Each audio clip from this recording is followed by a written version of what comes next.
rukun-rukun sholat. Yang pertama rukun sholat yaitu adalah niat. Berniat. Nabi bersabda, innamal a'malu binniyat. Amal ibadah itu baru sah kalau dengan niat. Jadi wajib berniat. Niat ini namanya rukun qalbi, rukun hati. Ya, rukun hati. Ya, rukun sholat itu terbagi jadi 4. Ada rukun qalbi, rukun hati, ada rukun fi'li yang sifatnya gerakan, ada rukun qauli yang sifatnya bacaan, yang keempat namanya rukun maknawi.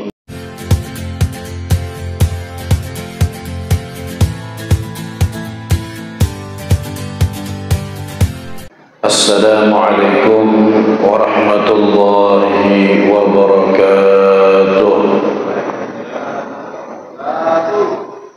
Bismillahirrahmanirrahim. Alhamdulillahi rabbil alamin. Wa bihi nasta'inu ala umuri dunya waddin. Sallallahu wa sallama ala sayyidina Muhammadin wa ala alihi wa sahbihi ajma'in. Subhanaka la ilma lana illa ma 'allamtana innaka antal alimul hakim. Rabbi shrah li sadri wa yassir li amri wahlul 'uqdatam min lisani yafqahu qawli bijahil nabi wa alihi wa sahbihi amma ba'd. Alhamdulillah, puja dan puji syukur kita aturkan kehadirat Allah Subhanahu wa taala atas nikmat dan karunia yang Allah Subhanahu wa taala anugerahkan dan limpahkan kepada kita semuanya. Alhamdulillah, kembali kita dipertemukan lagi oleh Allah Subhanahu wa taala di masjid kita yang mulia ini, sekaligus menjadi majelis kita yang kita rutinkan setiap sebulan sekali. Alhamdulillah bertemu lagi, berjumpa lagi, mudah-mudahan dalam keadaan lebih baik dari yang sebelumnya, dan mudah-mudahan Allah Subhanahu wa taala melimpahkan kepada kita kesehatan, keafiatan yang kita pakai untuk beribadah kepada Allah. Amin ya rabbal alamin. Salawat serta salam tidak lupa pula kita haturkan kehadirat junjungan kita baginda Nabi kita, Nabi besar Muhammad sallallahu alaihi wa ala alihi wa sahbihi wasallam, dan juga kepada keluarga Rasulullah, sahabat-sahabat Rasulullah, dan orang-orang yang ada di jalan baginda Nabi besar Muhammad sallallahu alaihi wa ala alihi wa sahbihi wasallam sampai hari kiamat nanti. Amin ya rabbal alamin. Hadirin dan hadirat jamaah yang dimuliakan Allah Subhanahu wa taala, alhamdulillah kita kembali bisa duduk bersama-sama di majelis kita ini untuk melanjutkan lagi pelajaran kita yang kita baca dari kitab Risalah Jami'ah dikarang oleh Al-Habib Ahmad bin Zain Al-Habsyi. Pada pertemuan kita di bulan yang lalu, kita membahas tentang masalah syarat-syarat sholat. Ada 4 hal yang menjadi syarat sholat yang disebutkan di sini. Yang pertama adalah mengetahui masuknya waktu sholat. Tidak boleh orang sholat dalam keadaan ragu-ragu sudah masukkah atau belum. Kalau ada orang sholat dalam keadaan dia ragu-ragu sudah masuk atau belum, walaupun memang waktunya sudah masuk, maka sholatnya tidak sah karena ragu-ragunya itu. Jadi harus dia sholat dalam keadaan dia tidak ada keraguan kalau waktu sholat memang sudah masuk. Yang kedua, mengetahui arah kiblat atau sholat menghadap kiblat. Kiblat kita yaitu adalah Ka'bah, Baitullah. Maka ke arah situlah kita diperintahkan untuk menghadap di saat sholat. Kemarin sudah kita sebutkan, kalau sholatnya berdiri atau duduk, maka yang wajib menghadap kiblat adalah dadanya, harus menghadap kiblat. Kalau dia sholatnya dalam keadaan berbaring, dalam keadaan berbaring dan berbaringnya miring, maka yang wajib menghadap kiblat adalah dadanya dan wajahnya.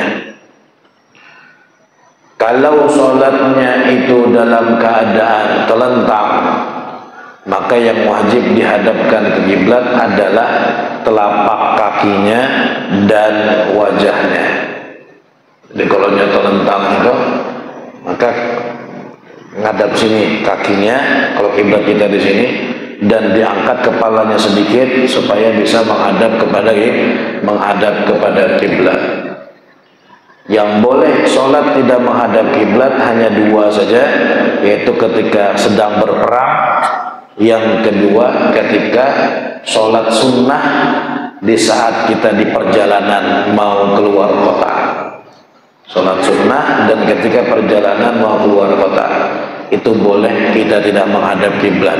Selebihnya wajib menghadap kiblat. Yang ketiga yaitu adalah wajib menutup aurat. Wajib menutup aurat. Aurat kita kalau laki-laki antara pusat dan lutut. Itu ketika kita sholat wajib tertutup semuanya. Ya. Taruh sarung kita di atas pusat kalau kita tidak pakai pakaian atas, kemudian bawahnya sampai di bawah lutut, karena kalau ngepas-pas di lutut itu takutnya terbuka ketika kita ruku atau sujud, kelihatan terangkat dia. Jadi supaya aman agak dipanjangin sedikit ya, di bawah lutut. Itu auratnya laki-laki. Kalau auratnya perempuan, seluruh anggota tubuhnya kecuali wajah dan telapak tangan.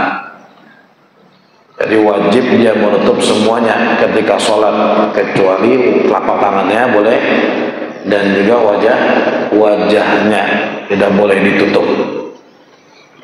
Itu bagi perempuan.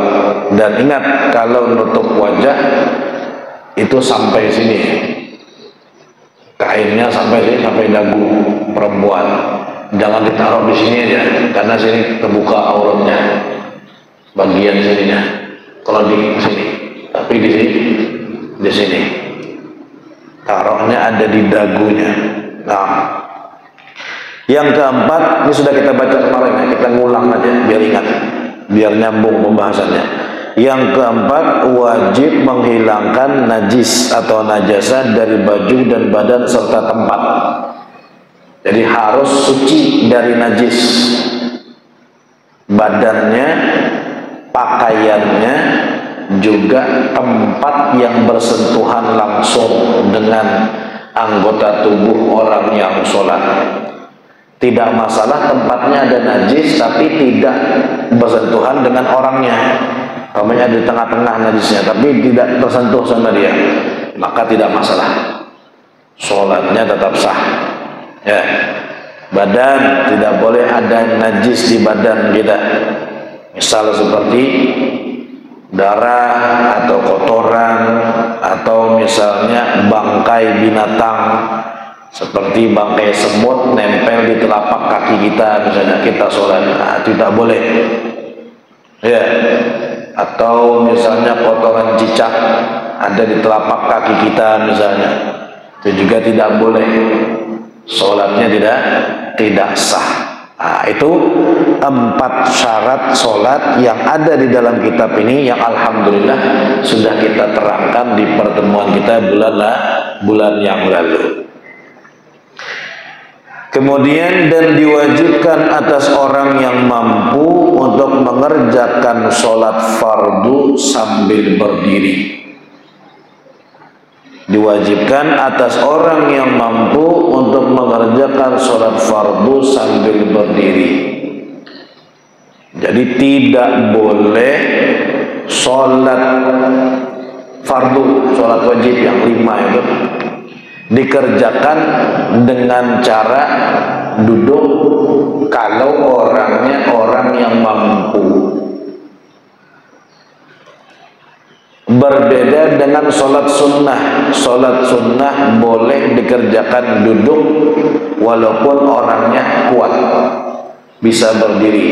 Tapi sholat sunnah boleh saja. Misal pian sholat tadi ba'diyah maghrib, ya kebetulan lagi capek aja atau lagi malas saja misalnya, sholat duduk aja, sambil duduk boleh, ketimbang tidak sholat sama sekali. Sholat sunnah tapi malas memang, kebetulan pas lagi malas, lagi payah, lagi capek, ketimbang tidak sholat, ya sholat duduk aja. Rasulullah SAW juga tidak memaksakan diri, terkadang sholat berdiri, kadang-kadang sholat duduk, tapi sholat sunnah. Kalau sholat wajib yang 5 waktu tidak boleh duduk kecuali dalam keadaan tidak mampu. Ya, dalam keadaan tidak mampu baru boleh duduk. Tidak mampu duduk boleh baring miring, tidak mampu baring miring boleh baring telentang. Ya. Ini dalam keadaan tidak mampu. Selama dia masih mampu, maka tidak sah sholatnya ke dalam keadaan duduk. Kalau ada uzur, boleh sholat duduk. Tapi, ini yang perlu kita perhatikan. Ya, yang perlu kita perhatikan. Kebolehan sholat duduk itu tidak serta-merta langsung boleh duduk sholat. Wajib dia berusaha untuk mengerjakan sholat itu dengan keadaan yang sempurna sampai dia merasa tidak mampu baru boleh duduk. Ini letak banyak kekeliruan, kesalahan lah yang dilakukan oleh kaum muslimin. Makanya sering saya ulang-ulang, karena kan sekarang kita beda dengan dulu mungkin kita jarang-jarang melihat orang sholat duduk di masjid gitu. Orang kalau tidak mampu sholatnya di rumah aja, biasanya begitu.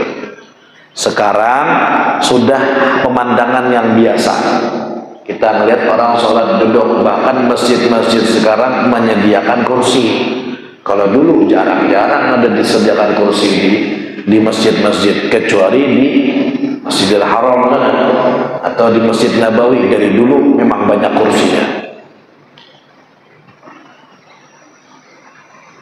Sholat duduk itu boleh, tapi bukan berarti dari awal sholat langsung duduk. Tidak. Orang sholat duduk itu kan beda-beda penyebabnya. Ada orang yang sholat duduk gara-gara tidak kuat berdiri, tapi ruku dan sujud bisa, cuman berdiri saja tidak kuat. Ada orang yang sholatnya duduk itu dia berdirinya kuat, tapi ruku dan sujud yang tidak bisa.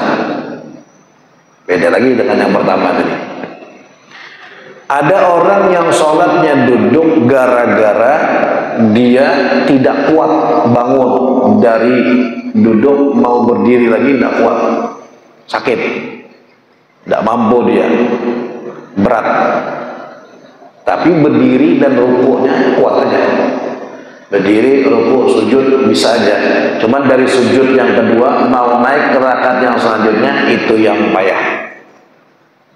Nah, kan beda-beda tuh. Orang penyebab dia sholat duduk itu beda-beda. Maka ketentuannya adalah wajib orang itu mengerjakan sempurna sekemampuan dia.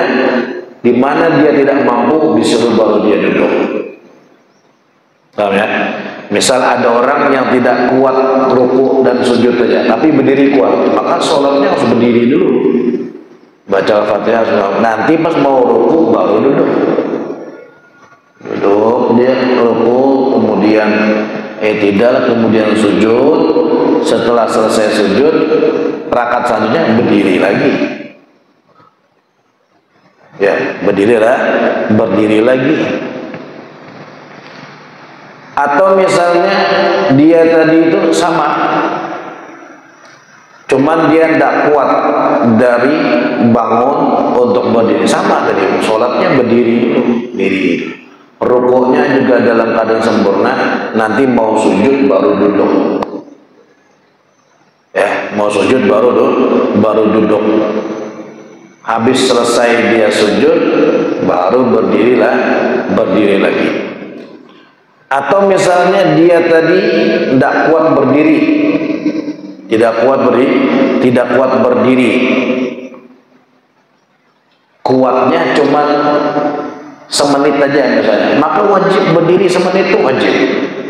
Bukan berarti kalau gitulah dari awal langsung duduk aja, tidak bisa. Seberapa dia mampu berdiri, mampunya semenit ya semenit berdiri dulu. Allahu Akbar, Bismillahirrahmanirrahim, sampai Ar-Rahmanirrahim tidak kuat lagi baru duduk. Ya baru duduk. Nanti kalau sekira-kira dia ngerasa kuat, wajib berdiri lagi.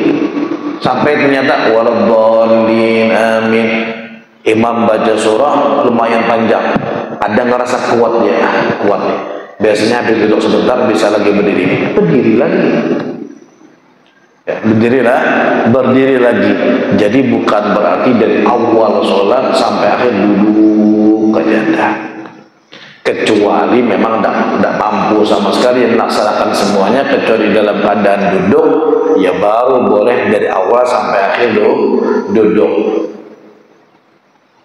Tapi kalau yang bisa masih berdiri dalam beberapa keadaan, maka wajib berdiri, duduk, nanti berdiri lagi, nanti duduk lagi, nanti berdiri lagi, nanti duduk lah, dan seterusnya, gitulah. Nah, gitu. Sekarang kita masuk di dalam pembahasan rukun-rukun sholat. Ya, yang pegang kitabnya halaman 27. Rukun-rukun sholat. Yang pertama rukun sholat yaitu adalah niat. Berniat. Nabi bersabda, innamal a'malu binniyat. Amal ibadah itu baru sah kalau dengan niat. Jadi wajib berniat. Niat ini namanya rukun qalbi, rukun hati. Ya, rukun hati. Ya, rukun sholat itu terbagi jadi 4. Ada rukun qalbi, rukun hati, ada rukun fi'li yang sifatnya gerakan, ada rukun qauli yang sifatnya bacaan, yang keempat namanya rukun maknawi, yaitu rukun yang tidak tampak tapi sebenarnya dikerjakan, tertib berurutan. Ya, tidak boleh dari berdiri langsung sujud baru ruku, ketukar, tidak bisa. Tapi sesuai dengan urutannya, namanya tertib. Itu rukun maknawi namanya. Tidak ada bentukannya, tapi dikerjakan, dijalankan sesuai urutan dari itu. Nah, jadi niat ini namanya rukun qalbi, rukun yang dikerjakan di hati.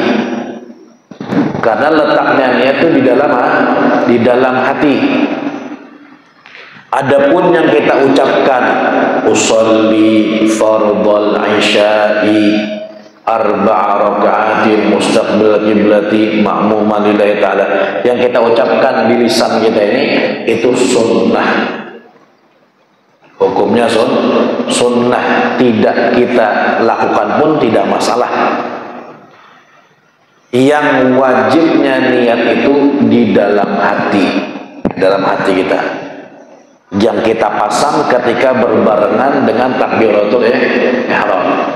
Allah, ketika kita mengucapkan hamzah Allah, disitulah kita dalam hati sengaja sholat isya 4 rakaat menghadap kiblat ma'muman lillahi akbar, masih itu, yaitu niat. Letaknya di dalam hati, yang kita lafalkan itu hukumnya sunnah.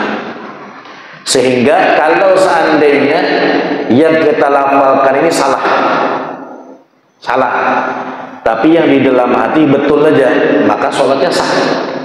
Misal dia ini ada sholat isya, kita ambil sholat isya, mulutnya usolli fardul maghribi, salah, yang di mulutnya salah, isya tapi dia sebutnya maghrib, tapi di hatinya betul sholat isya, maka sholatnya sah, boleh, tidak apa-apa. Sebab yang intinya di sini. Yang tidak boleh itu kebalikannya, yang di mulutnya betul, di hatinya salah. Ini tidak boleh. Ya, di mulutnya betul aja, usolli fardhu isya'i arba'ah, betul sholat isya, tapi hatinya maghrib, batal. Kalau hati yang salah, maka sholatnya tidak sah.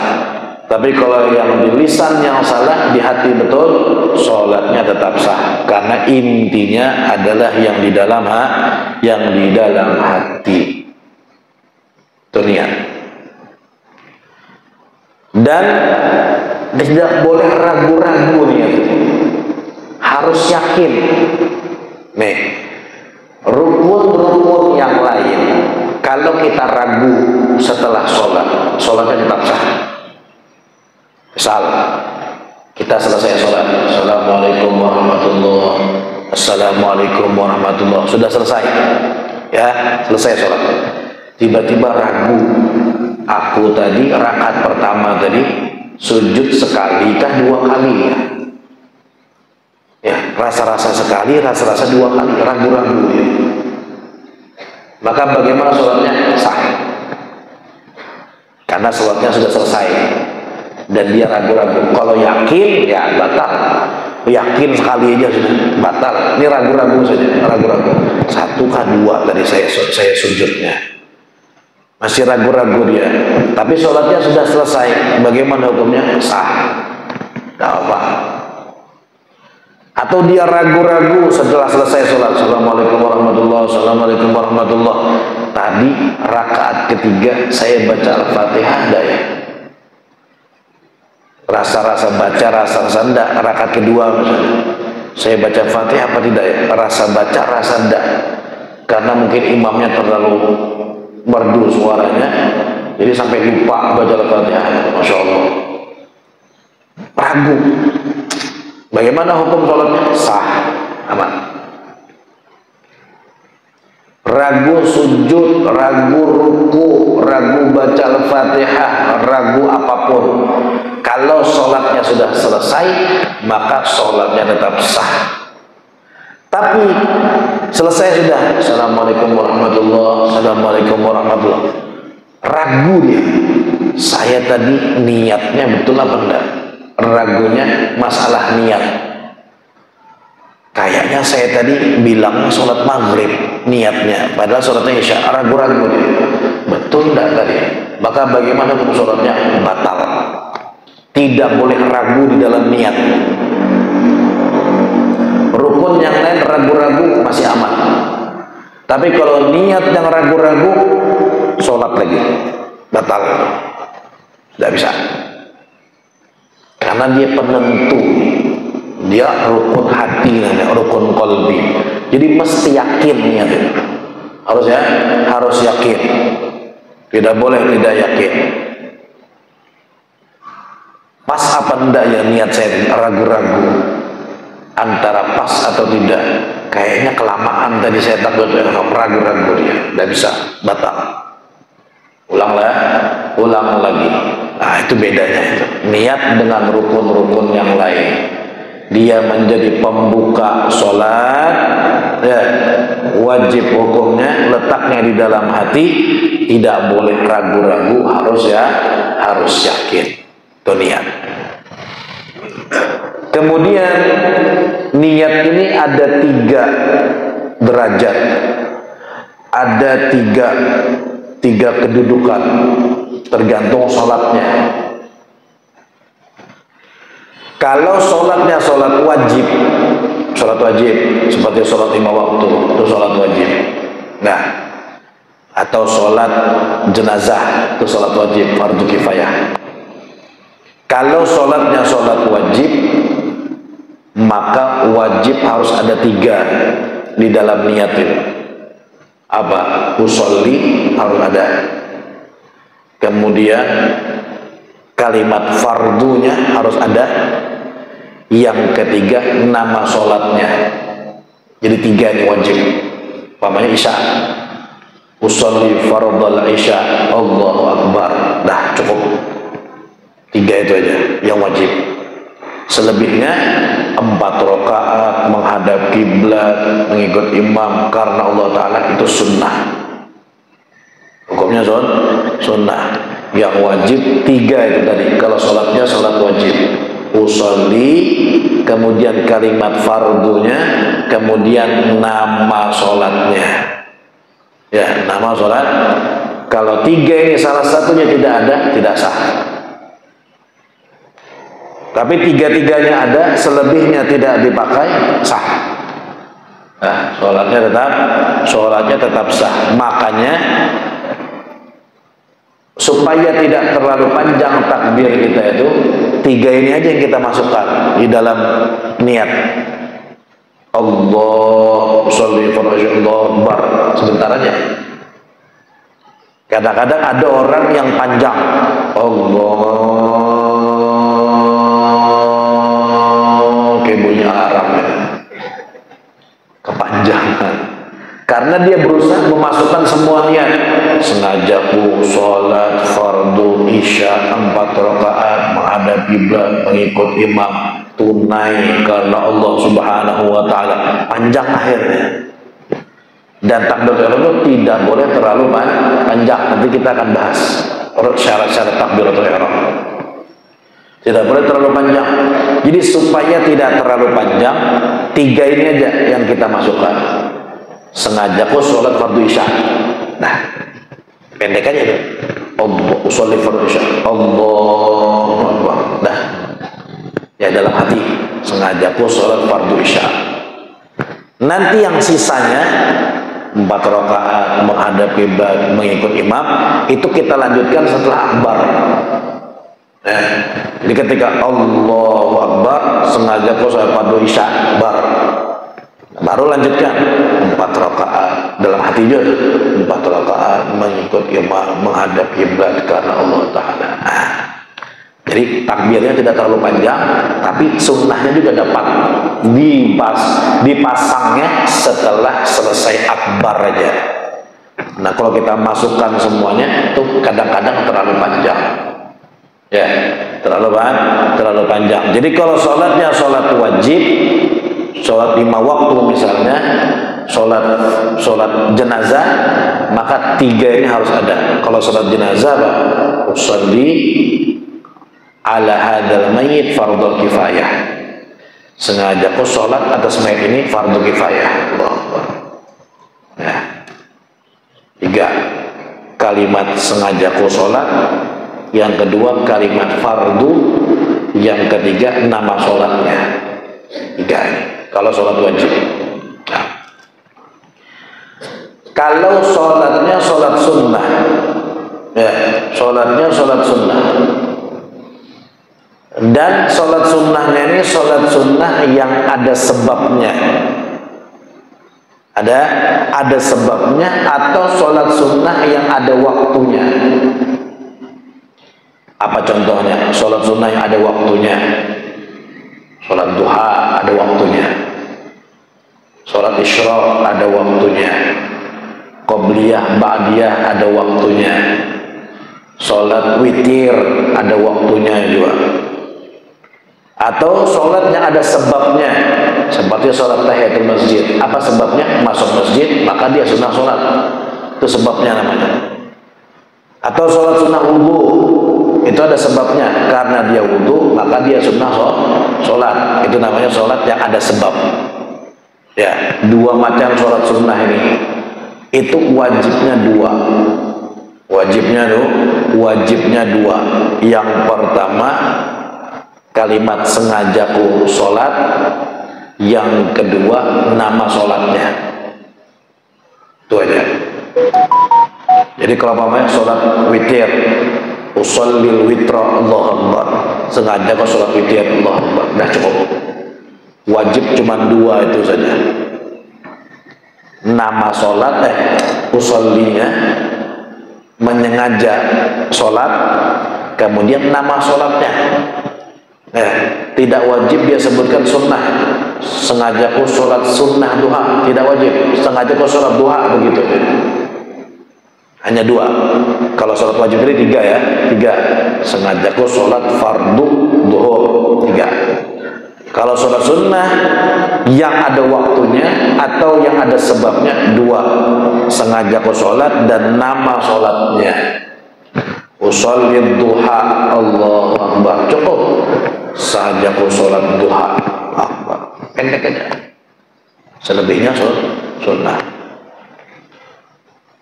Usolli qabliyatal isya, Allahu Akbar. Usolli ba'datal isya, Allahu Akbar. Itu yang wajibnya. Yang ketiga, kalau sholatnya sholat sunnah mutlak. Sholat sunnah mutlak. Sholat sunnah mutlak itu sholat sunnah yang tidak ada waktunya dan tidak ada sebabnya. Sholat aja. Sholat aja. Pamannya kayak kita sering dengar manaqib para aulia yang mereka sholat sunnah malamnya sampai 300 rakaat atau sampai 500 rakaat. Ada yang 1000 rakaat satu malam. Sholat apa itu? Ya sholat sunnah mutlak, bebas rakaatnya, tidak ada hitungan. Waktunya juga bebas, asal bukan di 5 waktu yang diharamkan sholat. Jangan kita bahas. Kalau sholatnya sholat sunnah mutlak, ya seperti sholat hadiah misalnya, itu sholat sunnah mutlak. Maka wajibnya hanya satu saja, apa? Usolli, gitu aja. Sengaja aku sholat, Allah paling pendek. Usolli, Allah. Sudah. Wajibnya hanya satu saja, usolli, sengajaku sholat. Karena tidak ada namanya dia, sholat aja. Namanya sholat sunnah mutlak. Ya, sholat sunnah mutlak, tidak ada sebabnya, tidak ada juga waktunya. Usolli, Allahu Akbar.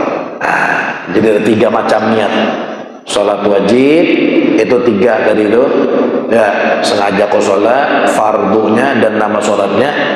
Yang kedua, sholat sunnah yang ada waktunya atau ada sebabnya, wajibnya 2, usolli dan nama sholatnya. Yang ketiga, sholat sunnah mutlak, wajibnya hanya satu saja, usolli. Nah, gitu aja. Jadi biar kita tidak terlalu panjang di dalam niat, karena niatnya seringkali banyak orang yang was-was, ya, banyak orang was-was di dalam niat. Seringkali kita ada melihat orang takbir Allah itu gara-gara niat itu, yang mempas-paskan niat. Kadang setengah jam Allah takbiratul ihram aja. Ini jelek ya, tidak bagus. Was-was itu dari syaitan. Sudah yakinkan aja. Ya, diyakinkan. Allah Akbar. Sudah separuh jalan, ulang lagi. Allah. Al-Fatihah sudah dapat separuh, berbatal lagi, takbir lagi. Namanya was-was. Itu tidak boleh. Jadi langsung diyakinkan aja, ya, dipaskan kemudian langsung yakin. memang niat itu berbarengan dengan kita mengucapkan huruf hamzah yang ada di lafaz Allah, berbarengan Allah. Di situ juga kita niat dalam hati. Nah, cuma bukan berarti harus tepat sama-sama, susah itu, perlu latihan khusus ngepaskan ketika kita Allah di saat itu berbarengan dengan niat dalam hati, itu agak susah. Sehingga ulama kita memperbolehkan niat itu walau agak telat sedikit dari lafaz Allah itu masih boleh. Nah, itu yang bikin orang banyak was-was itu, ngepaskan, merasa belum pas dia. Allah, nggak bisa pas, susah. Apalagi kalau suasana ramai, nggak bisa fokus. Pasnya sembahyang, pas di sebelah rumahnya orang bawa orkesan misalnya, ya, musik nyaring, nggak bisa fokus. Ya, Allah. Walaupun agak delay sedikit, agak telat sedikit niatnya di dalam hati daripada lafaz Allahnya masih boleh, tapi jangan terlalu jauh. Sudah selesai dia Allahu baru niat saja, kejauhan itu, ya, kejauhan.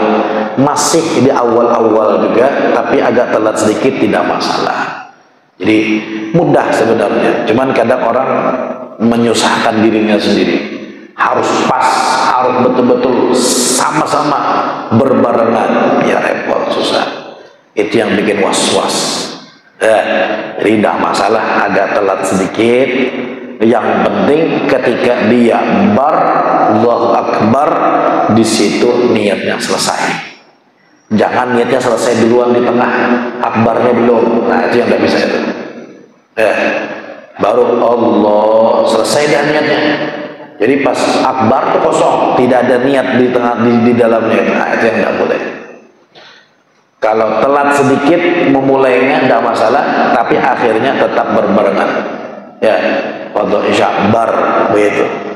Ketika akbar, di situ juga selesai niatnya di dalam hati. Ya, dilatih sedikit demi sedikit, insya Allah bisa. Ya, insya Allah bisa. Yang jelas was-was itu tidak bagus. Al-waswasah minasyaitan. Was-was itu dari syaitan, sengaja gitu, dibisik-bisikinya, diganggunya, dibuat ragu. Belum sah ini, tidak pas ini, hanya ragu kita, batal lagi, takbir lagi, tidak selesai-selesai. Ya. Imam sudah 2 rakaat, ini belum lagi takbiratul ihram. Ada orang yang begitu. Saya ketemu sampai sekarang masih ada. Tapi dari orang sini, orang sini, masya Allah sudah mahir semuanya orang sini. Orang sana di salah satu jamaah di Masjid Raya itu ada sholatnya masih di ujung karena dia masih terlambat dari yang lain. Tapi istiqomah sholat berjamaah, hampir 5 waktu ada di ujung. Orang sudah rakaat kedua, padahal dia datangnya cepat. Tapi orang sudah rakaat kedua, dia masih tak bergulat dengan takbiratul ihram. Allah, nggak jadi lagi. Allah, macam-macam tuh. Itu penyakit, harus dihilangkan.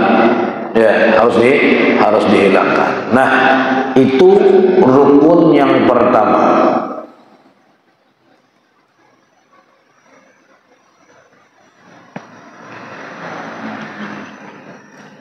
Bagaimana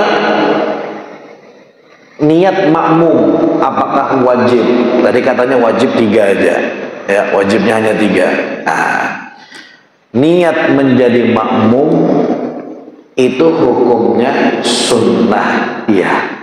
Tapi kalau ada orang sholat, ya, sholat mengikut orang yang di depan tanpa dia niat menjadi makmum, maka pertama dia tidak dapat pahala berjamaah.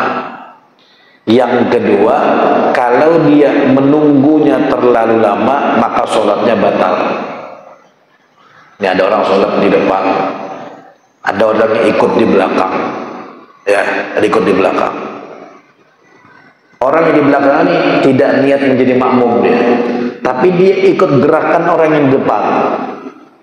Tidak niat menjadi makmum. Maka bagaimana hukum sholatnya? Yang pertama, tidak dapat pahala berjamaah sudah pasti, karena dia tidak niat. Ya, tidak niat menjadi makmum. Yang kedua, kalau dia terlalu lama menunggu gerakan imam, sholatnya batal. Misal contoh, imam baca surah, dia baca Al-Fatihah, selesai dia waladhdallin amin. Imamnya masih baca surah, kebetulan surah panjang, ditunggu dia, nunggu imam ruku baru ruku dia, gitu kan ya, nunggu ruku. Kelamaan nunggu tanpa niat menjadi makmum, batal sholatnya. Ya, sholatnya batal. Jadi kalau mau menunggu, niatlah jadi makmum, baru bisa ikut gerakan dia, mau selama apapun tidak masalah. Tapi kalau dia tidak niat menjadi makmum, kalau terlamaan nunggu, batal. Tapi kalau tidak lama menunggu, tidak masalah. Ketika imamnya baca surah panjang, dia baca juga, baca surah, baca terus. Jadi tidak menunggu, dia baca juga, baca. Imamnya selesai ruku, baru dia ikut ruku. Nah, itu boleh. Cuman ya rugi, karena pahala jamaah tidak dapat kalau tidak niat makmum. Jadi kalau pian menjadi makmum, maka niatlah jadi makmum. Memang tidak wajib niat jadi makmum itu di takbiratul ihram, tidak wajib. Bisa aja pian niat makmumnya tengah-tengah sholat, tidak apa-apa. Jadi di awal belum niat jadi makmum dulu, di awal Allahu Akbar, ya diikut di belakang orang aja. Nanti sudah pertengahan sholat baru dia niat, aku niat menjadi makmum, boleh. Tidak masalah, tidak masalah. Niat makmumnya tengah-tengah. Barangkali dia mau apa? Mau mendengar bacaan imamnya dulu. Dia ini sholat, tidak tahu imamnya ini siapa. Dia mau dengar dulu bacanya tepat nggak Al-Fatihahnya. Misal, takbir aja dulu, Allahu Akbar. Kalau nanti bacaannya bagus, baru saya niat jadi makmumnya. Kalau enggak, saya enggak mau jadi makmumnya. Saya sholat sendiri aja, cuma ngikut gerakannya. Misal, ya contoh. Wah, bagus bacaannya. Baru dia niat, saya niat menjadi makmum. Nah, boleh. Tidak masalah? Tidak masalah. Tapi tadi syaratnya, selama belum niat makmum, dia tidak boleh nunggu terlalu lama. Ya, jarang. Jadi kalau imamnya bacanya panjang, dia ikut baca juga panjang. Habis satu surah, baca lagi surah yang lain, supaya jangan kesannya menunggu. Nah, boleh. Kecuali sholat Jumat. Sholat Jumat tidak boleh niat makmumnya nanti-nanti, harus ketika awal sholat. Paham ya? Kalau sholat yang lain boleh aja niat makmumnya nanti-nanti, nunggu dulu boleh. Sekali lagi saya ulang. Kecuali sholat Jumat. Kalau sholat Jumat tidak boleh niat makmumnya nanti-nanti, harus dari awal sholat dia harus niat jadi makmum. Kenapa? Karena sholat Jumat itu wajib berjamaah. Tidak bisa tidak berjamaah. Jadi tidak mungkin orang sholat Jumat sendirian. Kalau dia niat sholat Jumat tapi tidak niat ikut makmum, niat ikut imam, berarti dia sholat sendirian. Tidak sah sholat Jumat sendirian. Nanti aja niat makmumnya habis Al-Fatihah imam, tidak bisa kalau sholat Jumat. Wajib dari awal. Nah, itu bedanya. Itu bedanya. Jadi niat menjadi makmum hukumnya sunnah, boleh nanti di pertengahan sholat kah atau setelah Al-Fatihahnya imam kah, boleh. Tapi konsekuensinya tadi tidak boleh menunggu terlalu lama. Kecuali sholat Jumat itu wajib dari awal niat makmumnya, tidak bisa nanti-nanti. Dan ada 3 sholat lagi yang lain yang niat makmumnya harus dari awal. Insya Allah nanti di lain waktu kita akan bahas. Tapi yang nyata Jumat nih, yang pasti kita kerjakan setiap minggu adalah sholat Jumat. Jadi kalau sholat Jumat niat makmumnya dari awal, makmuman lillahi ta'ala. Nah itu. Tapi kalau sholat yang lain boleh aja niat makmumnya nanti. Sudah sampai? Belum? Sampai? Nah.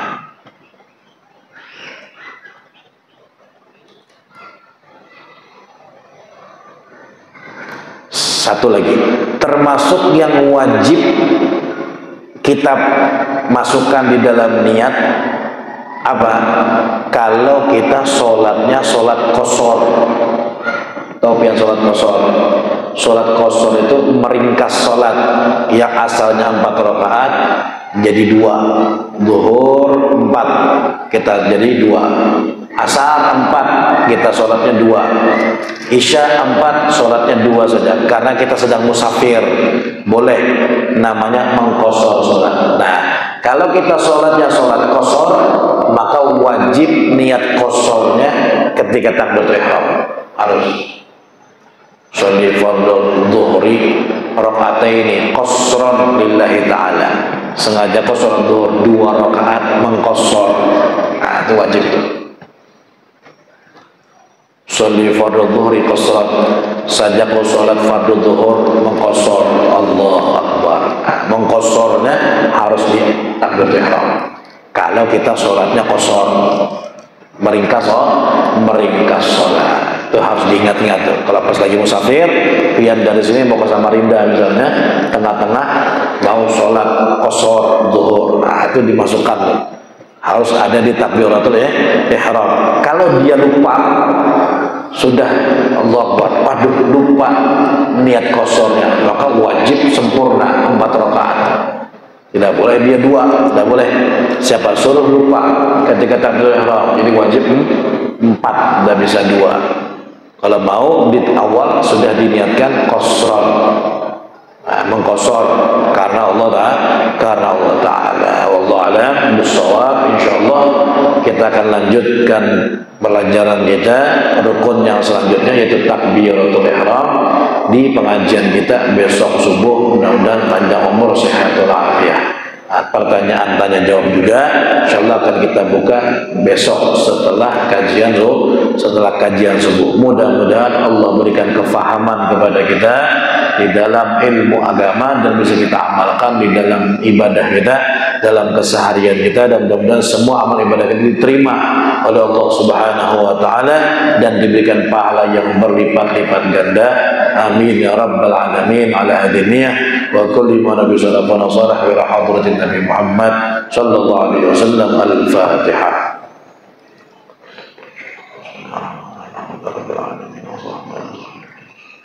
Iyyaka na'budu wa iyyaka nasta'in.